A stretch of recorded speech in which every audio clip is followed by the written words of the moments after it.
recorded live right here at the KMAX Studios, located in Connecticut, and also in association with California, yay! With my good buddy, Doug. How you doing, Doug? I'm doing pretty good. Are you Kevin or Zerb on this show? I should be the Pappy. Oh, okay, that's right, because this is the Pappy and the Pastor. So you are the Pappy, right, which is your word for Grandpa, and I am the Pastor. And I'm doing pretty good. How about you, Pappy? I'm doing darn good. I slept nice and late, and I am so perky that I'm drinking tea instead of coffee. Wonderful. So that's good. And we are in episode 1 titled Who, What, and Where of The Pastor and the Pappy. We hope you enjoy.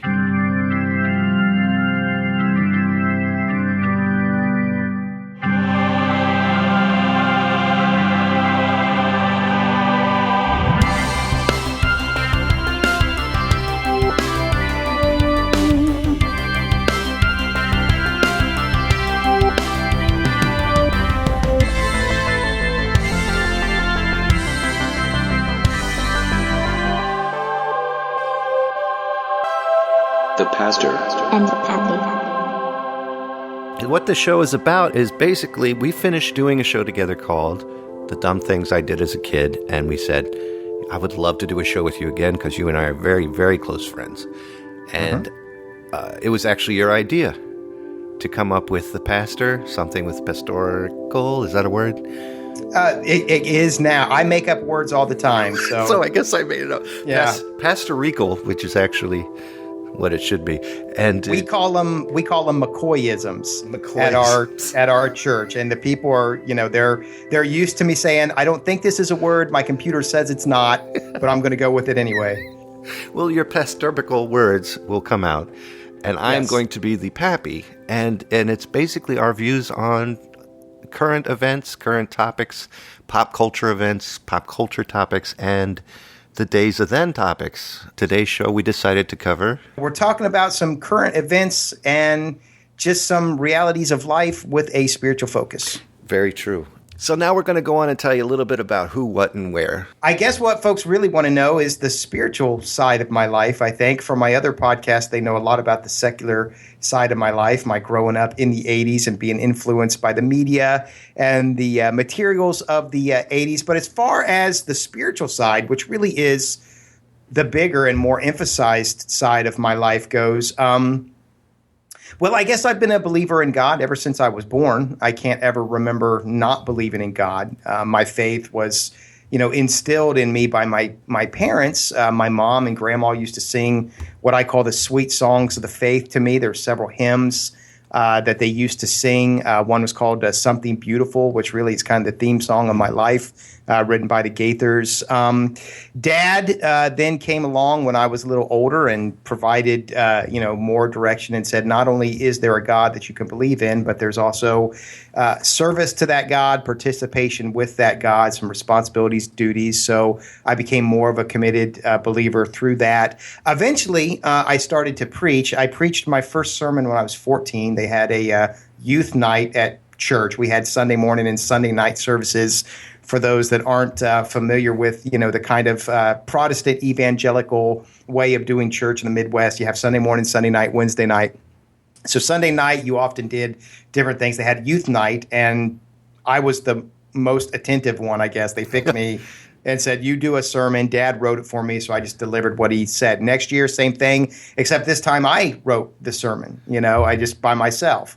Didn't write it very well. The way Dad showed me how to write sermons was what's called a topical style, where he just had a concordance. He said, you just go through the concordance, find a topic you like, and 3 verses in the Bible that are about that topic, and that's what you talk about. And that's not how I do it today, but that's how I did it. And after this sermon, some lady came forward and wanted to rededicate her life, and I was standing at the front, and I was gesturing to say, because I'm up there in the front and I don't know what to do. And it probably looked to people like I was saying, hey, come on down and receive the Lord Jesus, and really I was trying to get my dad. I was like, help, Dad, help. I need you to come down here and deal with this woman because I don't know what to do, So the people start saying you ought to be a preacher. I still wanted to be a novelist, a writer, an author, and kind of rejected that. But when I lost my part-time job after graduating. I was going to community college. I had a part-time job at Sears Warehouse, which serviced the Sears catalog. We all know what happened to the Sears catalog. Yeah. So I was the last hired, therefore the first fired. And I was like, well, what am I going to do now? And I started thinking about the ministry. I had already, by this time, they had given me a class called the Little Lambs. They were like first and second graders to teach. Yeah. And as I was teaching these kids, I said, man, I ought to at least have read the Bible. So I would come home from work every day and read a good portion of the Bible. And so in less than a year, I read the entire thing through. And then I said, well, what if I thought about ministry? Because you're still writing, you're still creative. Went to Bible college. There's, a whole lot of stories there about how, I went from being, kind of lackadaisical to committed, but began preaching full time when I was 19 years old in Bible college every Sunday. And I've never stopped since. So that's what's 42 minus 19? How many years is that? I don't know. That's more 87. Is it really 87 years I've been preaching that long? Negative 80. Now that's a long time. Yeah, well, see, that's why I entered ministry, because I can't do math. But I've only been, through college, I was, just a fill-in preacher at dozens of churches, to where people would come up to me, like at the mall and so forth, and be, "Oh, you're such a great preacher," and I'm like, "Yeah, and you, great guy," not knowing who they are. But eventually I started being the interim preacher, to where I was coming back every Sunday for one congregation, and then an interim preacher for another congregation, just filling in longer term until they found somebody. And then I became an associate pastor at a little church that I loved very much. They were literally a one-stoplight town in the middle of the cornfields in Ohio. Graduated, ended up becoming a full-time minister in the year 2000. With one church in a little small place in Ohio that does play a huge role in the NFL, because the NFL started when the train tracks were laid to that town. That town was called Crestline. Mm-hmm. Also, Jim Harbaugh and John Harbaugh, their dad, came from there and took Crestline High School to the national championship, or state championship, I guess. Stayed there for 7 years, a good long time. Most ministries are about 3 years or less. I stayed there 7 years. Decided to go as far as I could go, ended up in California. I've been here at the same church for 8 years. So I've memorized all the epistles of the New Testament. So Romans to Jude I have memorized, which is not that great. There's people that have memorized the Psalms. There's people that have memorized Isaiah. I can't even come close to that. But I have memorized the epistles, and I recite one every day. So that, in addition to my other daily Bible reading, I'm pretty well versed in the Scripture, and I think I have a pretty good but never comprehensive grasp on the things and the ways of God. Awesome! Wow. Yeah. And I'm Were the you Pappy. expecting all of that? Yeah. Were you wanting to get hit with all of that? I'm not sure. No. That's very, very, very thorough. Yes. And I am the Pappy. I grew up in Arlington, Virginia. We went to a Catholic church. I went to a Catholic school. Didn't make it too far. Made it up to about 5th grade, and you can hear all of that and dumb things I did as a kid. Yes. And then from there, went to public schools. And being Catholic was kind of rough, because in public schools, there really weren't that many religious-type folks in the public schools, especially around the Arlington, Virginia area, the D.C. area that I grew up. From there, I went off to high school in Arlington, Virginia, in a public school, and really didn't stay with the church. It kind of fell away. And I got back into the church the older I got, in my 20s, got closer again to God in the way that I grew up with certain aspects of the Catholic faith. And again, it wavered back and forth all of my life to now, where I feel closer to God than I ever have been, but I'm not really following any type of denominational pattern, except for what I learned growing up Catholic. There's certain ways of the Catholic beliefs that I truly believe in. Confession, I completely understand, and it's the act of more than the confession itself. Going to church on Sundays, of course. The meat beef on Friday thing, I don't quite follow. I've been known to be the cafeteria Catholic who goes down with the tray, and I'll pick certain items and put it on the cart. Other items I'll put away. And my religious belief and my religious views vary so much. And I have a lot of arguments, and then I have a lot of thankfulness. I mean, I've been saved so many times in dire emergencies, all the way up to mild decisions on what to do in life, and I truly believe that I have been directed by God on what to do. I believe that all three entities are one, the Father, the Son, and the Holy Spirit. Mm-hmm. And the only thing that I can't really say ashamed, but I feel like I'm lacking, which I need to do, is the fact that I've lost my way with the church aspect of religion itself or faith itself. I feel like I owe more to visiting the house of God than what I've done so far. Mm. And that's something I need to work on. And then also, I feel that I could go outside in the woods and start praying, and that would be the house of God at that moment. There's that aspect as well. But I get skeptic on which is right and which is wrong in that realm, which is why I thought this would be a great show to do, because we can cover all kinds of topics and all kinds of events that are going on either currently or in the past, and look at them with a religious, a faith-based, and a non-faith-based view, and combine them together to come up with some kind of answer to how to accept, judge, not judge, or receive these issues. So when we first started talking about this, you had used a term, and I can't remember what it was now. That was, I think, way back when we recorded an episode on The Thing, the John Carpenter movie, The Thing. And I think you used a term. I don't know if it was cafeteria Catholic, which you just used. I don't think you called yourself a lapsed Catholic, but do you consider yourself to be a Catholic? Would you say I am a Catholic Christian, or would you say I'm a Christian who's following the ways of Catholicism? How would you describe it? That I cannot answer. I honestly can't. It's so 50-50. And that's perfectly fine. Yeah, but I'm down the middle in between, the fine line between both. Because for me to be fully Catholic, of course, you have to go through the confirmation, which I haven't done. Oh, okay. And I've had my communion, my first communion. I had my first Friday, I think they call it. And I've been baptized Catholic. And if my mom's present, I'm 100% Catholic. If my mom's not present, I think I'd be the lapsed Catholic, I think. Okay. But my core beliefs do follow that old-fashioned, solemn church. Everybody's just sitting, waiting patiently for the next word from the priest. That, for me, is so comforting. Right. And I don't know why. And then I go to a Baptist church, and everybody's going, woohoo, and jumping up and down. And that is so invigorating. But it doesn't take away from what I grew up with, Yeah. And it's like they're almost the same with different clothes on.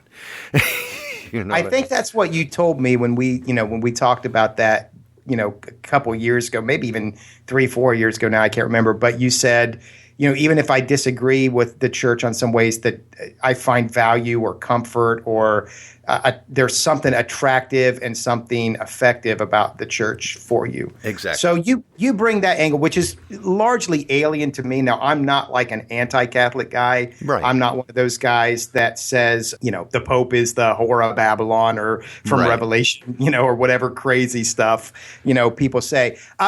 I'm more like you, though, in the sense that if you try to put a label on me, I'm more than likely to reject it. If you say, are you a Protestant Christian?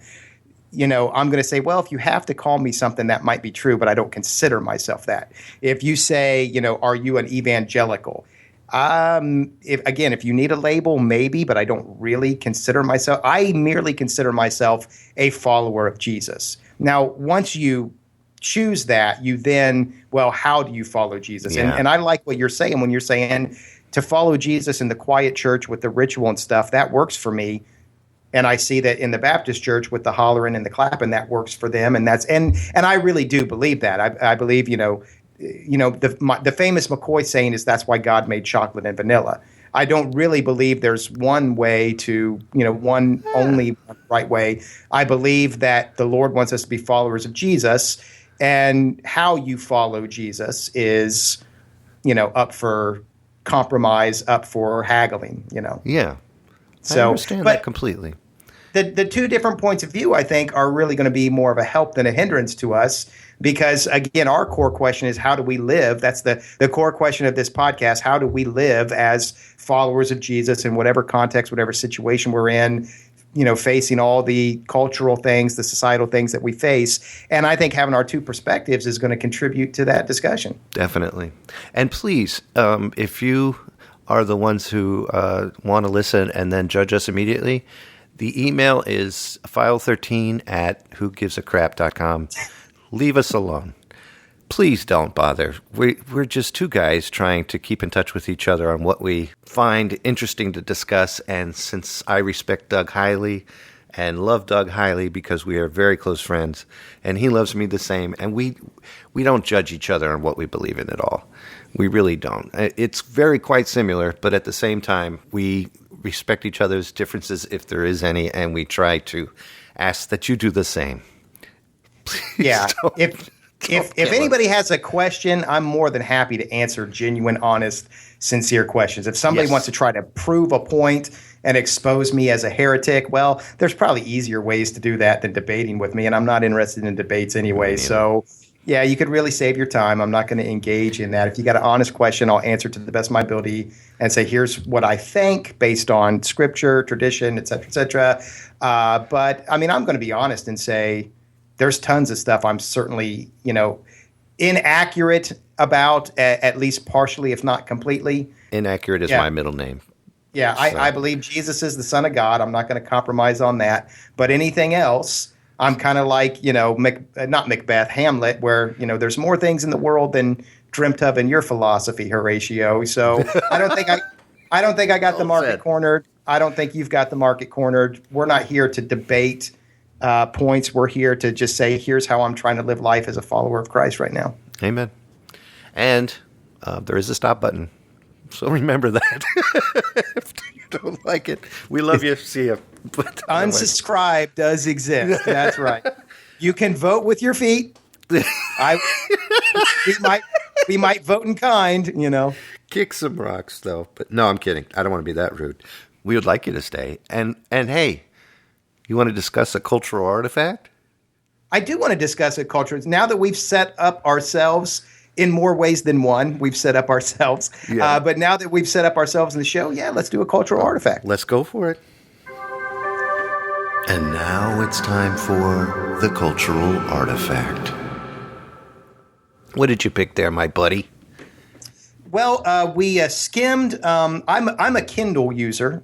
By the way, everybody else right now is super excited about the new iPhone. I'm super excited because the new Kindle comes out today, but I'm a Kindle user. And in the Silk browser, which I don't really care for on the Kindle, they have a now trending on Bing. So we looked at that and it said on this day, September 21st, and several things happened on this day that year. One was that Benedict Arnold, it just says Benedict Arnold's treason. I don't know if this is the day he committed his act of treason or if this is the day he was caught for it. But this day has some importance to Benedict Arnold's acts of treason, which probably the most famous act of treason. We're all very familiar with that. Now, I'm just familiar with his eggs. I love his eggs. And I really have no clue about the act of treason because, like I've said before, I don't think I got that far in school where we talked about Benedict Arnold. I've always known him as a joke or his eggs. Yeah. Apparently he lied about something, right? I think he gave away, again, this is all very vague, and I don't remember anything from school. I've been close to the spot in Sleepy Hollow, New York. There's a tree where I don't think he was taken, but I think some of his men were taken, or maybe the men that were carrying his tree. Like, I think he sent plans. I think he sent plans for a fort to the British, and the men that were carrying these plans for him were taken at this tree at Sleepy Hollow, and then, you follow the trail back, and they find him and catch him. But really, the most I know about him probably comes from that show Turn, Washington Spies. Is that on AMC or so? I didn't even watch the second season, but I think he starts to come into it, and you see his rationale for the treason, or what they think is his rationale. So I don't know much, but I think that's what it is. I think he gave plans to the British about it. Yeah. Also on this day, a couple centuries later, maybe a century and a half later, I'm not sure, 1937, The Hobbit was published in London. That's a big deal because of the acting that has happened lately with Lord of the Rings and the Hobbit movies. Yeah, so the Hobbit was the first, Yeah. which, in my opinion, reads more like a kid's, book, a young adult book maybe, and then you get the Lord of the Rings, which is, a Shakespearean epic almost. Yeah. But you wouldn't have the second without the first. Have you ever read The Hobbit? In school, we were given The Hobbit. I doubt I made it far into it. I know that it was written by Tolkien, and that's it. I saw a little bit of the movie even, and I didn't get far with that as well. I'm no fan of the movie. Let me say that. I think the movie is the book better? Oh, the book's way better. The first movie was great. It was in the second and third one that I think they started to derail. Whereas I love the Lord of the Rings movies and I love the Lord of the Rings books. I did not read them for years until 2000, until after 2000. I became aware of them in high school when my friend was reading a parody book called Bored of the Rings. Yeah. And I was like, well, what is that? And he was like, well, there's this book called Lord of the Rings and people love it and they learn to talk Elvish. And I'm like, what? No, that's not for me. That was, one of the race. That's Elvish right there. Go ahead. Yeah. It's gotta be. But, that was probably my first experience with fandom. So for that reason, I kind of, overlooked The Hobbit and The Lord of the Rings. Didn't want anything to do with them because fandom was not in vogue back then the way that it is now. When the movies came out, I said, hey, I want to read the books first. So I read each book before each movie. Mm-hmm. Going to see the movie, I'm like, oh my goodness, they're fighting Satan. This is awesome. And fell in love. Went and saw it twice in the theater. Just absolutely loved it. And then went and saw, Two Towers and Return of the King, opening day as soon as they came out. Oh, of course. Then went back and read The Hobbit, and I love that. There's a part of The Hobbit, the ending of the book, which I think is really great. When everything's coming to its resolution, and Bilbo is surveying all that's happened, and he says something like, "Have I done all this?" And Gandalf says, "No, of course not. You're still a very small man, Bilbo Baggins." And he says, "Well, thanks be for that." In other words, I acknowledge that I'm a small man, and I'm happy with that. Yeah. I played my part in a big, big story. It's a small part, but it's a big, big story. And Tolkien, of course, was a believer, a Catholic believer, I think. Friends with C.S. Lewis, one of my personal heroes. Wrote many great books like the Narnia series. Oh, okay. The Great Divorce, the Screwtape Letters. Yeah, they were part of a reading group together called the Inklings. And clearly, there are Christian themes to it. Tolkien said he didn't write it to be like a Christian analogy, but those ideas come through anyway. And I believe him. I mean, you take what the author says. I think he's the final authority on that. But I love the Lord of the Rings. I really can't imagine there being anything better. I've read, other fantasy books like the Shannara series and so forth. It really seems to me, and I don't know, but it seems to me like they're using the Lord of the Rings as a template. But I can't imagine anything better than the Lord of the Rings. If there is something better than Lord of the Rings, I don't know what it would be. I certainly don't think it's Game of Thrones. That's for sure. No, not at all. Much different than Lord of the Rings. I've not watched it. I've heard there's unedifying things in it, so I've not seen it. But also on this day in 1970, a football tradition starts. This was the beginning of Monday Night Football. So Monday Night Football started in 1970. It's been going ever since. I love Monday Night Football. What about you? I used to love football until the Redskins just depressed me so much. And then I started getting all political with football because of the pay scale. And that bothered me a lot. So I've gone to rugby in other countries as long as it's not televised. No, I like football very much. In fact, I might become, unfortunately, don't tell my friends this, but I might become a Patriot because I'm New England now. Hey, I'm a Patriots fan. I became a Patriots fan. I didn't want to be, growing up in Columbus, Ohio. You're in between Cincinnati and Cleveland. Yeah, I didn't want to pick either the Browns or Bengals and get involved in that fight. So I said I'm just going to pick somebody, and I just picked New England, and they were no good at that time, and now they are what they are. Of course, being from Columbus, Ohio, I'm also a Buckeyes fan, Ohio State Buckeyes, and they're coming out this year saying they're the best team. ESPN's been like, OSU is dominating and all this stuff. So it's a good year for, I think, was it 2 years ago that, I love football, college football, and arena football. Yeah. And the Patriots won the Super Bowl. The Buckeyes won the first ever playoff national championship. And the SaberCats, my Arena Bowl team, won the Arena Bowl when I was there to see it. And so I had a great football year. But, yeah, it's nice on a Monday. It makes Mondays a lot nicer to just come home, get some chili, and watch Monday Night Football. Yeah, so I'm glad they started that tradition. So for me, it was the bratwursts. So getting bratwurst. My wife would put it out there on the grill, cook up the bratwurst. We sit there and just pig out on chips, bratwurst, maybe a beer, and watch a football game. Nothing. Yeah, it's there's nothing. I don't think baseball, I don't think basketball compares. There's something about football that just does it for me. So now, should we kick into spiritual? Yeah, sure. Oh, wait, there's one more thing we got to add. I forgot. Okay. Well, don't forget one more thing there, Doug. What's that? Today's the first day of fall. That is correct. My favorite season of the, September to December is my favorite. It's not a quarter. What is it when you have three? It's my favorite third of the year. Yeah. All the Burr months. You've got football. You've got the Scottish games, which I love. You've got apple picking, Halloween, Thanksgiving, and then Christmas at the end, which is more winter. But you've got the harvest, all the pumpkin spice goodness. Technically tomorrow, I think, but close enough. Fall starts for me Labor Day weekend. Labor Day weekend is when I tell my wife, let's put the decorations up. It's autumn, and yeah, I'm with you. Yeah, we always have a New Year's Eve party, at the church, and it's been my tradition for the past several years that I always bring the trash out when we're, it's hit midnight. We've all celebrated. We're ready to go home. We clean up. I take the trash out to go throw it in our dumpster, and I look up at the night sky, and I'm just so sad because there's nothing else that I love for another 6-9 months? Yeah, that's true. 8 months, right? Yeah. There's nothing else. I mean, arena football helps.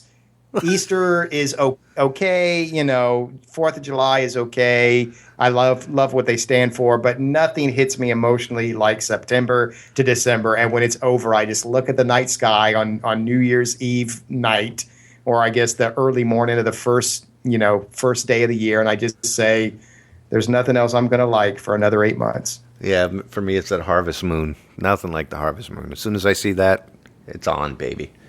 That's it. Yeah. Well, you want to go over some spiritual applications of what we just discussed? Let's do some spiritual application. And now it's time for the spiritual application. So the 3 items that we've discussed so far have to do with hobbits going out on fall and playing football with Benedict Arnold. Yes. We want to see if there's any spiritual value to these things, if they contribute in any way to our walk with God, or if they take away in any way from our walk with God. Amen. Definitely. So what we're going to do is start with Benedict Arnold. And aside from thanking God for the eggs that are on the planet, what can we say about this that would definitely interpret it in such a Christian way? Yeah, it's kind of hard because I don't know his whole story, and I don't like to I don't want to condemn people that don't deserve to be condemned. I don't want to praise people that, don't deserve to be praised, and we have a lot of that in our society. I always try to be fair, is what I'm saying. Right. But a lot of judgment going on. Yeah, but I do. There has to have been. I mean, he was on our side, right? He was a legitimate patriot at first. I don't think he was always a double agent. So you do wonder what led him into this. And so it reminds me of God, speaking to Cain, where, you had the Cain and Abel incident. We're all familiar with that. Is that Genesis 4, I think? And but God says to Cain, Cain's mad, and God comes and says, sin is crouching at your door. It seeks to devour you, and you must master it. And he did not do that, and instead decided to alleviate his frustration by killing his brother, and that worked out great for everybody involved. I have to wonder if it's not the same way with Benedict Arnold. I mean, sin is crouching at your door. And then maybe he didn't even see it as sin. I mean, it's in politics. All of us seem to react pretty strongly to traitorism, but Right. nationalism hasn't always existed the way that it exists now. And I could understand somebody saying, "Hey, I don't agree with this country, and I'm going to, that's your choice, and then I'll try to stop you," But Right. I still have to think there was probably some process in his life where sinful temptation, hatred, anger, jealousy, bitterness, whatever, is eating away at him, and he ultimately gives into it. And look at what it cost him. Look at what it cost the guys around him. Yeah. Forever your name is not only associated with eggs, but with being a traitor. So that's what it reminds me of. Is there anything else for you? Well, I was thinking when you were talking about that, as a matter of fact, I'm definitely agreeing with you. But at the same time, and I'll even get proof, everything kind of turned out for the great because I drink Newcastle. And, Right. and that comes from Britain. No, in serious notes, again, I wasn't too smart on him in the beginning. I've always associated with him strictly with eggs and being a liar. Therefore, that would tell me that he obviously did something wrong, like you said. Sure. God knows what he was thinking, what he was doing. I can only hope that he understood the severeness of his evils and was able to clean it up before he Right. passed on. Now, have you ever heard anybody say, I've heard Christians say this, I don't think any, in my circle, but I've heard, people, Christians say that America is an illegitimate country because it started with rebellion, and Paul tells us in Romans 13 we're not to rebel, we're to submit to the government. Have you ever heard anything like that? No, I have not, but I there are times, especially with my own mind, that I could understand the illegitimate part.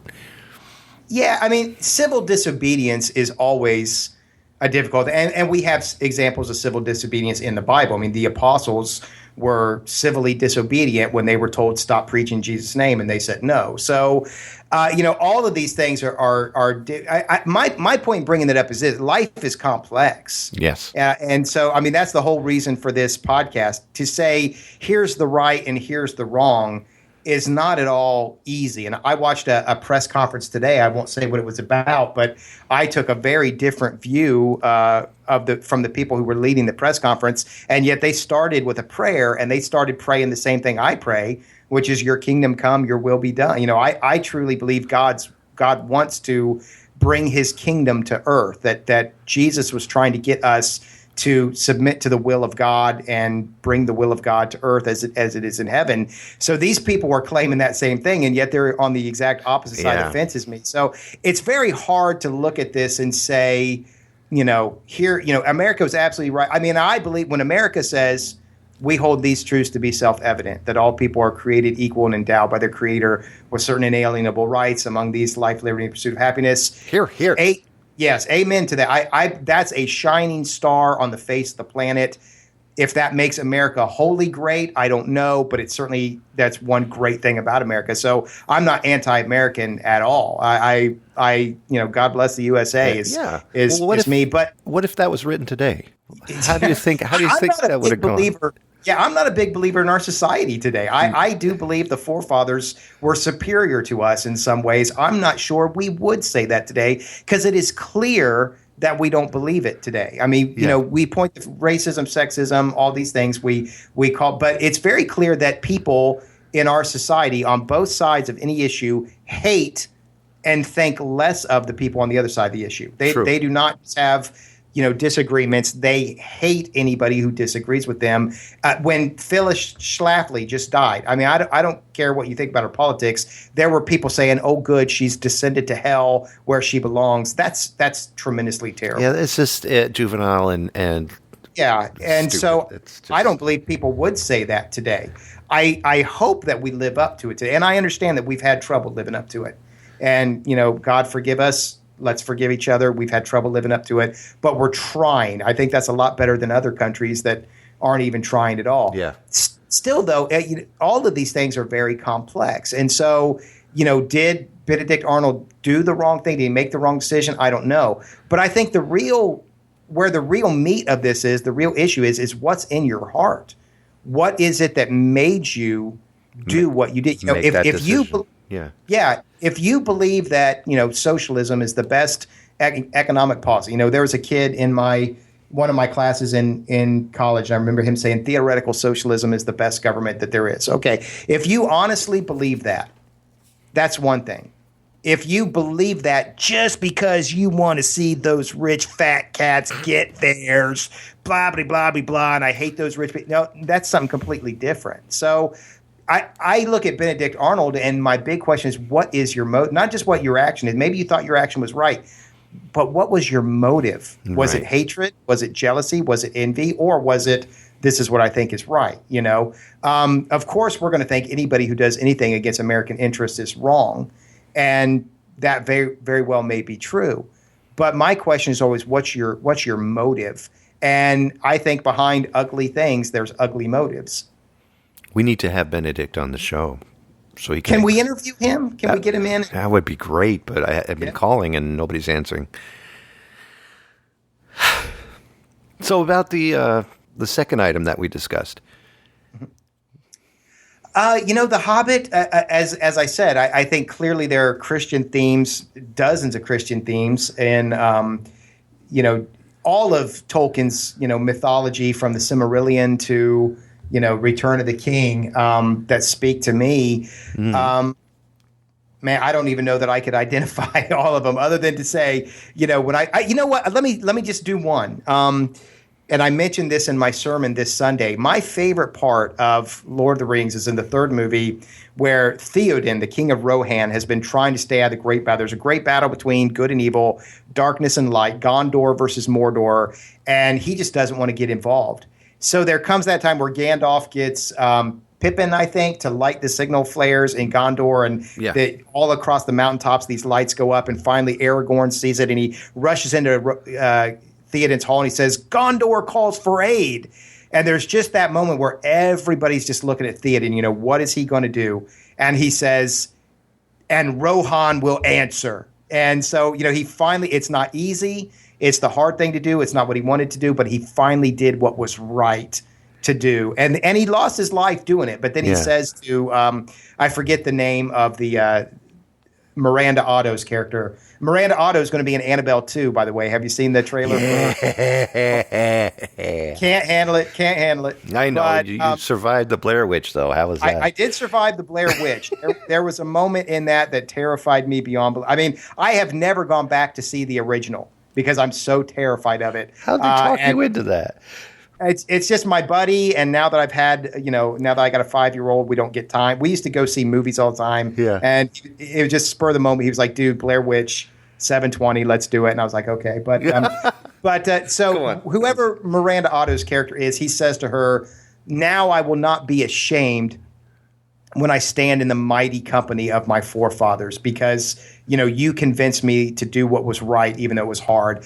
And I think that's one big theme that is true of the faith. I mean, you look at Paul, and, you know, Paul says, 3 times I was beaten with rods, 5 times I received the 40 lashes minus 1. I was shipwrecked. I was stoned. I spent a night and a day in the open sea. I'm genuine, yet I'm regarded as an apostle. I'm dying, yet I live on. I'm beaten, yet not yet killed. I'm poor, yet possessing everything. You know, I mean, look at what he went through, and he did that because it was right. And that is the way of the kingdom. That is the way of faith, that you do the hard thing. Even though it's hard, you do it because it's right. So that's one thing of many that I can take from Hobbit, Lord of the Rings, Silmarillion. I take the massive talent of both the writer and the actress. I'm sorry, the actress. Yes. The actors and the actresses, and then the cinematography and the work that's gone into those epic films. And, you know, they kept with it. You know, they kept with the story of the book. They kept with the visuals of the book, and that's something hard to do, and they made it around the right time. And who better to do that than the director, whose name Peter Jackson. Thank you, Peter Jackson. I was going to say Tito, but it's okay. And the immense measures of even just recreating land in Sweden just building the entire thing instead of doing it all on computers. Yeah. And I think that they fell apart a little bit with The Hobbit. I'm not sure why, they elaborated so much on some things and just eliminated other crucial things. I'm not sure why they did. That the talk with Smaug was so condensed, and the battle, in Bardstown was so elaborate, and I'm like, why are you doing this? But no, the original three, you're right. I mean, I can't imagine a better job on those. But back to Tolkien himself, I'm not a scholar, but I've heard that he plotted, and he did this before computers. He plots it out, and it's so perfectly timed and so perfectly detailed that there's things that cross over. I think there's a part where Frodo thinks he sees a eagle going through the sky, and that was really Gandalf escaping from Saruman, and all this stuff. And he invented, languages. I mean, just the talent is incredible, absolutely incredible. Wasn't Tolkien on the set of most of the films there, so he could? No, I believe he was gone long before they started filming. Then forget it. Forget I said that, Kevin. How it pertains spiritually for me. Mm-hmm. There's no cursing in the film. No, that's not. That's a cheap answer. Is that true? That's probably true, isn't it? Yeah, I don't think there is any cursing. I don't think they cursed in Tolkien's time when he was writing. Well, I'll just go back to what I was saying. Is that it's just the immense work that went into it, and it was just so beautiful. And it's just that's something that each person who worked and acted and made that film definitely used every ounce of their God-given talents to make it perfect. Sure. And that's what it is, God-given talent. And that's where I find the spiritual application to this. It's just that it's so immense. And I own all three of the Rings films, and I've seen them about 80 times. And each time I watch them, I find 100 things I missed the first 20 times I saw them. Mm-hmm. And it's just a constant flow of how beautiful it is and how well it was done. Probably some of the best cinema in movie history. Yeah, I really is it. They're about the last things I've ever liked in the theater. Really? Because we're not. Oh yeah, I watched London Has Fallen. It was on Netflix, and I was like, "Are you?" I mean, I'm all for America, but talk about rah machismo. It's just come on. I've been to Machismo. It's a great place. Yeah. You can get free pizza there on Sundays. So what about football? Do you see any spiritual application, any spiritual challenge in football? The Hail Mary pass. Oh, and the Immaculate Reception. That's true. No, you've never heard that before? The Immaculate Reception? Oh, yeah, that's... In a Steelers game, a guy caught the ball off his shoe. They call that the Immaculate Reception. Oh, my gosh. Yeah. Well, there you go. Yeah, you'll have to look it up. Look up Immaculate Reception. There is a ton of a spiritual application of that would be, of course, every game they're praying down in the last couple of minutes.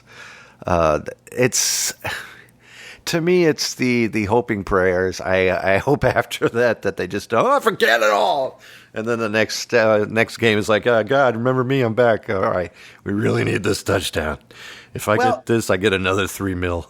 Can you please help me with that? That again, though, is a good point, because I've heard some people say, why are these guys praying? Does God really care about the outcome of the game? But if these guys, so a couple things. First of all, if these guys are his followers, his children, of course he cares. Yeah. Now if there's two children, if there's children on each team, he can't give both of them what they want. And that's how hard it is to be God, right? I mean, so a couple of things there. But also, one of the things, it is great to see these guys, pointing to the sky, giving honor to God, Tebowing, whatever it is they do that indicates, I think Peyton Manning said, I want to thank God after his Super Bowl win or something. At the other, you can really see the flaws of these guys as well. Yeah. We know, as you say, they're overpaid. We know a lot of them are arrogant. A lot of them are, involved in things they shouldn't be. But who is that not true of?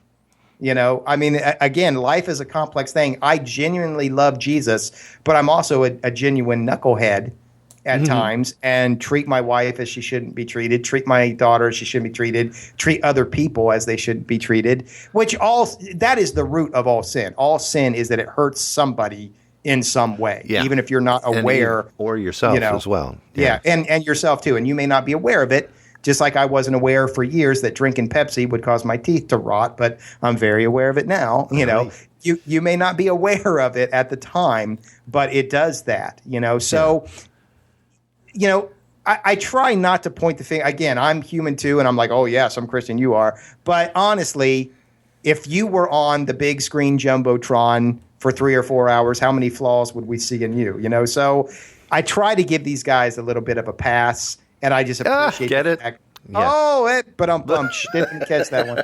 But I try to give them a little bit of a pass instead of a tackle. Yeah. And, say, hey, I'm imperfect as well. I'm at least glad that they're bringing it. I think it's also interesting to hear guys in the trenches, express faith in God. It's a lot easy when you're in your ivory tower. It's pretty easy to talk about how there is no God. And when you're there on the street, that's what I really like, that you see street guys that say, I believe there's a creator, even if I'm not following him the way I should, I believe there's a creator. My whole thing is also, and this is a conversation I've had with my mom recently. I could not find the remote for my TV. Who am I supposed to pray to? Right. St. Anthony. And to help me find my remote. Now, this I'm going to connect to the football thing. I can understand, God help me make this, give me the physical strength to do. Mm-hmm. That I can understand. Help us win the game. I know it's money to them, but they do have enough. I told my mom, I said, I don't want, and I believe in the saints. That's something else that most people don't believe in, that you can pray to saints. A lot of people pray directly to God, which I do too, but I'm not going to pray to St. Anthony because I lost my remote. I'll pray to St. Anthony if Caitlin, my daughter, cannot be found. That's something that I think would be a little more important than me finding something that I could just walk over to the TV and change with my finger. So let me can I challenge you a little bit? Please. Okay. So when God speaks, I believe God speaks to us. I believe everything he says is either an invitation in which he's pulling us to him, or it's a challenge in which he's pushing us to become better. A lot of times these two are combined. So Jesus says, you are my friends. That's invitation. Right. Look, you're not just my subjects, my servants, you're my friends. He also says, take up your cross and follow me. That's a challenge. So when we talk about these things, there's a degree of challenge. So I was at a pastor's retreat one time, and some of these guys believe in healing, and some don't. So there's one pastor there, and he's like, anybody's like, hey, anybody need healing? He's like, my back hurts a little bit, but I'm not really injured. I don't think we need to bother God about something like that. And this one guy who is really theologically different from me, and yet every once in a while says something brilliant. He says, why do you think God doesn't want to give something good to his child? Why do you think God is poor? Why do you think God is a God of scarcity rather than a God of abundance? And so when you look at that, these guys want to win the game. Why wouldn't that be important to God? Why wouldn't God care about what his child wants and want to give it to him? Now, again, if there's two children, if there are children on both sides, he can't give it to both of them. But why wouldn't he care? Oh, I'm not saying he wouldn't care. Right. About my remote that's stuffed down into the couch. Right. And honestly, I'll retract that. I don't think he cares about the remote stuck down in the couch. I think he'll care about my frustration trying to find it. Exactly. But again, the level of frustration for a remote cannot compare to the level of frustration when my daughter's missing. Sure. Well, and you're right. I would think that. But does the fact that I'm super hungry after fasting for 40 days nullify the fact that I'm kind of hungry after I haven't eaten for 5 hours? And wouldn't a father care about both? Would care about both, but wouldn't you think the emergency would lie in the person who hasn't eaten for 40 days? Did you say 40 days? Yeah, not that I've ever fasted for 40 days. Jesus did. I've never followed my Lord like that. But yeah, no, I would, and see that's, and again, please send emails to Doug. I can take it. I can handle it. I can hit delete. But I think that's probably something that we differ with, because I if you haven't eaten in 5 hours, have a Snickers, and there you go. But I can't understand the the weight of the other situation, which obviously is heavy. I used to feel that way. I remember, there were people like, again, Wednesday night prayer meeting. And so you come in, and for those that aren't familiar with the Protestant, ways, and you say, okay, who has a prayer need? And somebody says, well, we're having surgery. We're having, financial trouble, whatever. And somebody says, well, I'm concerned about my dog. And my mom would always be like, we shouldn't pray to God about a dog. And I've just had a change of heart about that because, behind the dog, there's a person that God loves that does have very strong feelings. And whether God cares about the dog or not, I'm sure he cares about that person's feelings. But also consider this. We have this thing every year called Praise in the Park. Uh-huh. And it's a multi-church thing, we're multi-denominational. And so we have a group that's a lot of different denominations come together. But for this thing, even people that won't normally meet with us, they will come and be a part of it. And they're always asking me to come. And I don't want to because it's hot. It happens in August. And the parking is terrible. But Mandisa was going to be there this year. And Aubrey and Heather wanted to see Mandisa. And the other pastors wanted me there. So I start to drive there. And I'm upset because I'm like, I don't want to park. And we're pulling in the garage. I'm like, Lord, please, I don't want to be here. Please give me a parking space. Boom, there it was. Okay. And I know there's a part of me that wants to say, does God really spend his time giving you parking spaces? But there's another part of me that wants to say it was bigger than just the parking space. It was my tension. It was my trying to meet the needs of my wife and daughter. It was my wondering if God actually does meet my needs. So I think there was more to it than just, it's a parking space. And so I don't think the Father is bothered by his children asking him for things, whether they're great or small. I always wonder if it's, and I'm agreeing with you quite a bit on that. Sure. I always wonder if it's something like you have one guy, just like you said earlier, this kind of matches your scenario you said earlier, but just like the guy who's in Iraq right now, and he's about to save a platoon and ultimately the entire country because so-and-so is getting on a plane with a massive nuclear explosive device, and he has a shot lined up. And, God, please help me get that. Well, this is a bad example. No, that's a perfect example. Okay, God help me get that. Somebody. And then another person on the other side of the country like me is like, can you please help me find my keys? I'm going to be late for work. Yeah. Well, I even beyond football games, I've heard of Christians killing Christians, in war. And so, there were Christians in Germany in World War II, and there were Christians in the Allied forces, Yeah. So I understand what you're saying. It looks to us like one side is, like one concern is weightier than another. Right. And maybe they are. But God is infinite. So nothing is too big or too small for him. I think he's concerned about his children. And so I do think he's concerned about whether or not these guys win because, again, their finances are and their finances look pretty solid to us. But, their finances are a part of it. Their health is a part of it. Their family is a part of it. So I do think those, A, may be weightier than what we think they are. But B, I don't think that matters as much to God because he's infinite and he's not going to run out of energy or resources. Yeah. Right. Yeah. You don't run out of infinites. Yeah.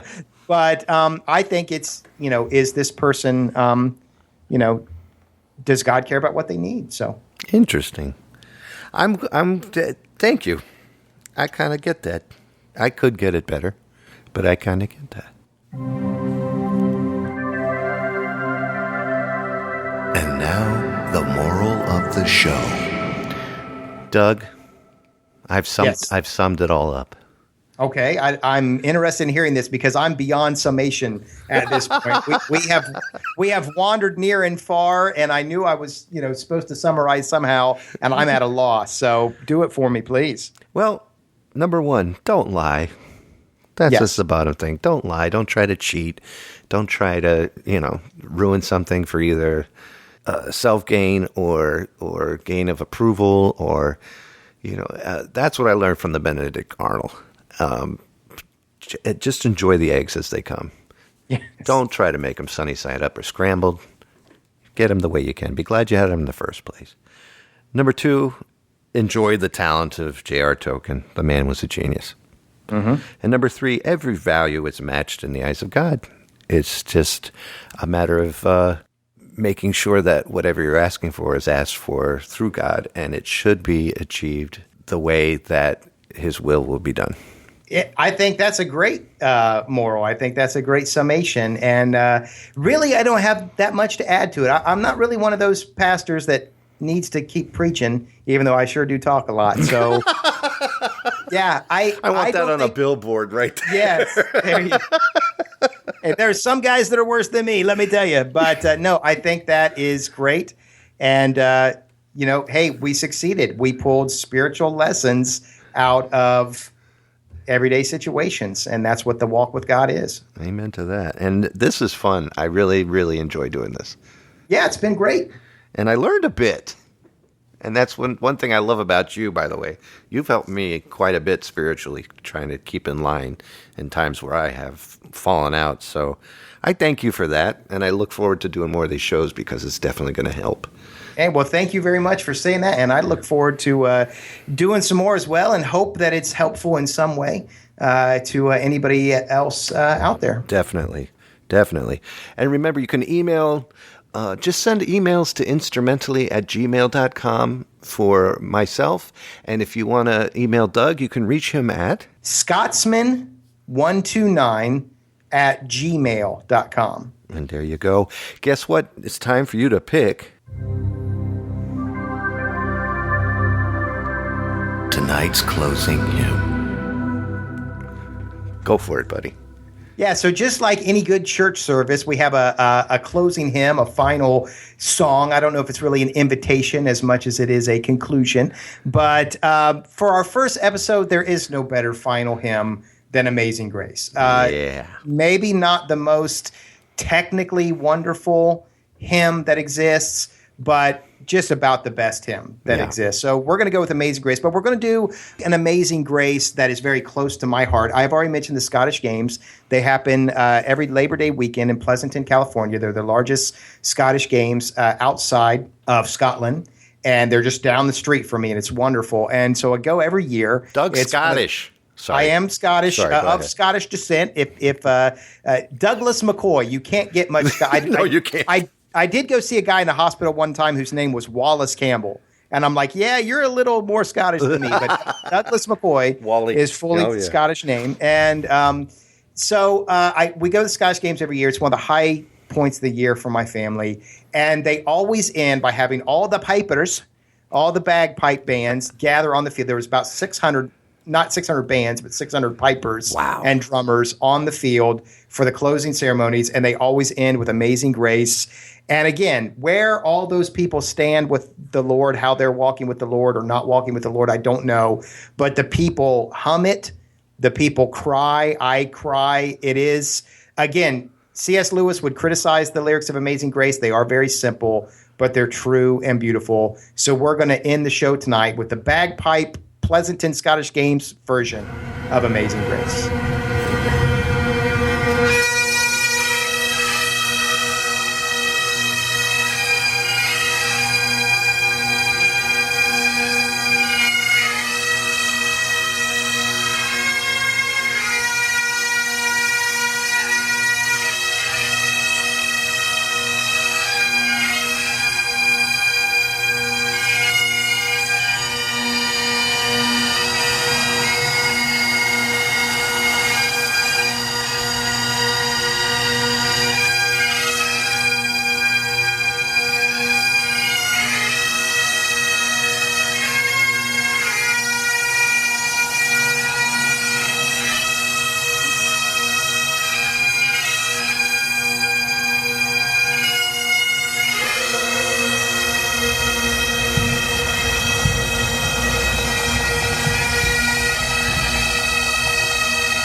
All of Zerbinator's music and podcasts are under the Creative Commons license, which allows retelling and rebroadcasting as long as the author is notified and credited.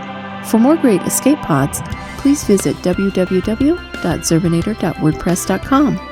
If you would like to contact Zerbinatorland, you can send an email to instrumentally@gmail.com or give us a call at 571-408-ZERB or 9372.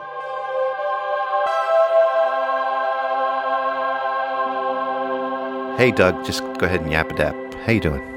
I'm doing good. Me too. Excuse me, Doug. Excuse me, Doug. Excuse me, Doug, you fresh. So the way the guy told me, he said it goes, he said it went, excuse me, Doug. Excuse me, Doug. Excuse me, Doug, you fresh. Aw. And I always thought that until Ferg sent that song. And the way it goes in the song is, excuse me, Dougie fresh, which I like actually better.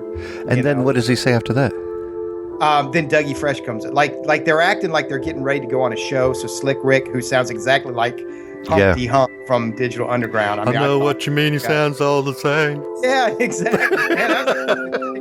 But he's like, excuse me, Dougie Fresh. And yes. Dougie Fresh is like, And the other guy goes, yes. And then, I remember that.